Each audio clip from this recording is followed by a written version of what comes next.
ಇನ್ನು ಕೋಲಾರ ಕಾಂಗ್ರೆಸ್ ಟಿಕೆಟ್ ವಿಚಾರಕ್ಕೆ ಸಂಬಂಧಪಟ್ಟಂತೆ ಸಿಎಂ ಸಿದ್ದರಾಮಯ್ಯ ಅವರ ಅರಿವಿಗೂ ಕೂಡ ಬಂದಿದೆ ಈ ಸಮಸ್ಯೆಯನ್ನ ಹೇಗೆ ಬಗೆಹರಿಸ್ತಾರೆ ಅನ್ನೋದು ಕುತೂಹಲ. ಕಾರಣ ತೇಪೆ ಹಚ್ಚೋಕೆ ಆಗದ ಸ್ಥಿತಿಯಲ್ಲಿ ಸದ್ಯಕ್ಕೆ ಕೋಲಾರದ ರಾಜಕಾರಣ ಇದೆ. ವಿಚಾರದಲ್ಲಿ ಸಿಎಂ ಸಿದ್ದರಾಮಯ್ಯ ಅವರು ಕೂಡ ಪ್ರತಿಕ್ರಿಯೆಯನ್ನು ಕೊಟ್ಟಿದ್ದಾರೆ. ಕೋಲಾರದವರ ಜೊತೆಗೆ ನಾನು ಇವತ್ತು ಮಾತಾಡ್ತೀನಿ, ಅದಕ್ಕೆ ಮುಹೂರ್ತ ನಾವು ಫಿಕ್ಸ್ ಮಾಡಿದೀವಿ ಅಂತ ಕೂಡ ಹೇಳಿದ್ರು. ಸಂಜೆ 4 ಗಂಟೆಯ ನಂತರ ನಾನು ಬೆಂಗಳೂರಿನಲ್ಲೇ ಮಾತಾಡ್ತೀನಿ, ಮತ್ತೆ ರಾಜಕೀಯದಲ್ಲಿ ಇಂಥವೆಲ್ಲ ಇದ್ದೇ ಇರುತ್ತೆ ಅಂತ ಸಿಎಂ ಸಿದ್ದರಾಮಯ್ಯ ಅವರು ಮೇಲ್ನೋಟಕ್ಕೆ ಹೇಳಿದ್ರು ಕೂಡ ಒಳಗಡೆ ಇರುವಂತಹ ಒಳಬೇಗುದಿಯ ಬಗ್ಗೆ ಚೆನ್ನಾಗಿ ಅರಿವಿದೆ. ಫಲಿತಾಂಶದ ಮೇಲೂ ಕೂಡ ವ್ಯತಿರಿಕ್ತ ಫಲಿತಾಂಶ ಬರಬಹುದು. ಒಂದು, ಎರಡನೇದು ಇಲ್ಲಿ ಎತ್ತಿರೋದು ಬಹಳ ಸೂಕ್ಷ್ಮ ವಿಚಾರ. ಸಮುದಾಯದಲ್ಲಿ ಬಲಗೈ ಹಾಗೂ ದಲಿತ ಎಡಗೈ ವಿಚಾರದಲ್ಲಿ ಅನ್ಯಾಯ ಆಗ್ತಾ ಇದೆ ನಮಗೆ ಅನ್ನುವಂತಹ ಕೂಗನ್ನ ಕೂಡ ನಿನ್ನೆ ರೆಬೆಲ್ ಆದಂತಹ ಶಾಸಕರು ಎತ್ತಿರೋದು. ಸೊ ಇದನ್ನೇನಾದ್ರೂ ಇಲ್ಲೇ ಇವರು ರೆಕ್ಟಿಫೈ ಮಾಡಲಿಲ್ಲ ಅಂದ್ರೆ ಎಲ್ಲಿ ದಲಿತ ಎಡಗೈ ಸಮುದಾಯ ಹೆಚ್ಚಿದೆಯೋ ಅಲ್ಲೂ ಕೂಡ ಫಲಿತಾಂಶದ ಮೇಲೆ ಎಫೆಕ್ಟ್ ಆಗುತ್ತೆ. ಮಧ್ಯ ಕರ್ನಾಟಕ ಭಾಗದಲ್ಲಿ ವಿಪರೀತವಾಗಿ ದಲಿತ ಎಡಗೈ ಸಮುದಾಯದ ಜನ ಇದ್ದಾರೆ. ಸೊ ಇಲ್ಲಿ ಒಬ್ಬರನ್ನ ನಂಬ್ಕೊಂಡು ಇನ್ನೊಬ್ಬರನ್ನ ಕೈ ಬಿಡುವಂತಹ ಹಂತದಲ್ಲಿ ಕೂಡ ಇಲ್ಲ.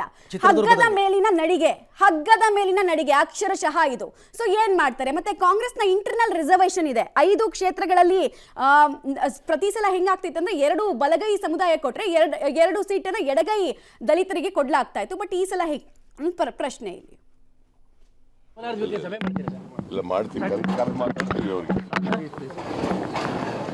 ಮಾತಾಡ್ತೀವಿ.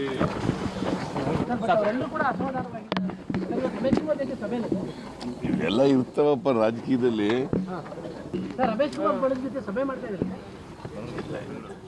ಭಕ್ತರ ಕೋಲಾರದವರೆಲ್ಲ ಭೇಟಿ ಮಾಡ್ತೀನಿ. ನಾನು ಬೆಂಗಳೂರಿಗೆ ಹೋಗೋದೇ 4 ಗಂಟೆ ಆಗುತ್ತೆ. ಆಯ್ತು ನಡ್ರಿ, ಸಂಜೆ ಅಂತಿಲ್ಲ, ಬೆಂಗಳೂರಿಗೆ ಹೋದ್ಮೇಲೆ ಇಲ್ಲ ಮಾಡ್ತೀವಿ. ಮಾತಾಡ್ತೀವಿ, ಅವ್ರಿಗೆ ಮಾತಾಡ್ತೀವಿ.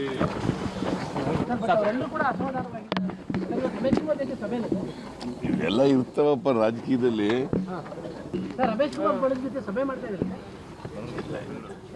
ಭಕ್ತರ ಕೋಲಾರದವರೆಲ್ಲ ಭೇಟಿ ಮಾಡ್ತೀನಿ.